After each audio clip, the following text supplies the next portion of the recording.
The fire all day. Let's go to her now for an update. Good evening, Janine. Now it seems like the fire remains quite intense where you are. What's the latest? Okay, what you saw in that package was this morning, firefighters managed to keep the fire at bay at Woodridge College. I'm currently in the Woodridge College grounds. This is a school on the outskirts of Port Elizabeth, and as you can see behind me, the school is burning. The wind changed this afternoon and it became gale force, making it impossible for firefighters to actually contain the blaze anywhere. All they could do was try and put it out in various spots. Even at some stage, they were forced to evacuate this area where we are now. What you're looking at is some part of the Woodridge School. I'm not sure what part it is, but this is just one of many buildings on this property that are burning furiously. The firefighters don't know where to go. A minute ago they were at another building. They've now tried to get to this building, but with the wind the fire is just too intense, and this building behind me has basically been destroyed in minutes. Further down on the property there's a house that was destroyed, and we're also getting in some really sad news. It's unconfirmed at this point, but from a reliable source, that an elderly lady has lost her life somewhere in the Thornhill area. She was found burnt near her gate, and her husband is currently in hospital. We know further down the end too, the African Dawn Animal Sanctuary, we believe that 50 people were trapped there this afternoon. We haven't heard any word if they've managed to get out. Firefighters have been working around the clock to try to contain this blaze, but it's been an impossible job.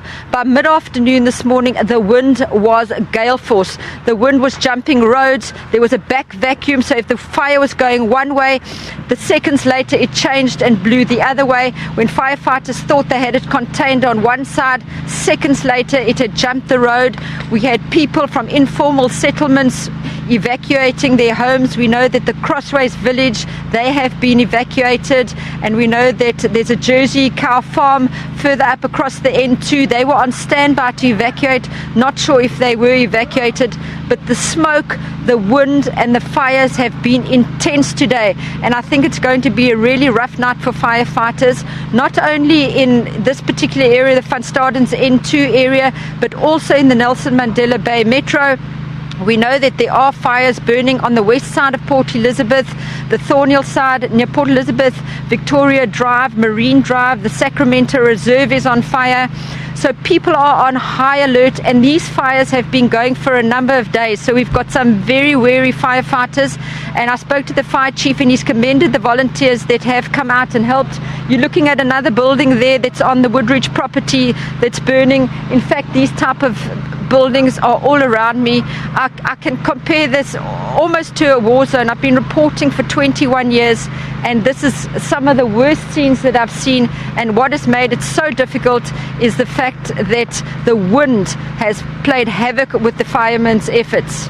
Janine, just finally, you mentioned that you spoke to the fire chief saying that they've been working around the clock, and it seems at one point they had the fire contained, but it seems to be raging on. In terms of a plan forward for them, do we know at this point in time what they're going to do throughout the rest of the night to try and contain this fire?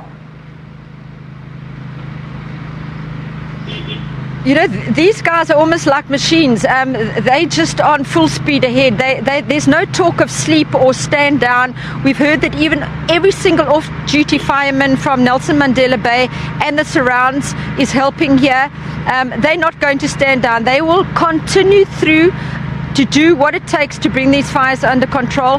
But the fire chief did say to me that the only thing, the wind needs to stop. It has subsided a little bit, but the only thing that is going to bring some relief and put an end to this for now is that we need rain. And unfortunately, there is no rain in the short or long-term forecasts. So it's going to make things really difficult. We also know that students from NMMU have been fighting fires all day. The NSRI have been fighting fires.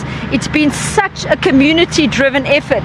But I don't want to say they're losing the battle, but I spoke to a couple of firemen and they said it's out of control. I heard some firemen just undergoing a briefing here at Woodridge before they went in to try and fight some of these fires, and their team leader was saying, you will do everything in twos. You will go in twos, you will fight in twos. Nobody will go into places alone. So I think they are taking safety very, very seriously, and I think it's going to be a long and tough night for these firefighters and volunteers. Janine, we'll have to leave it there for now. Thank you so much. We'll definitely be crossing to you a little later in our bulletins. That was our reporter Janine Lee joining us from Port Elizabeth, where that fire continues to rage. Unconfirmed reports there that an elderly lady has lost her life. Now, there's no end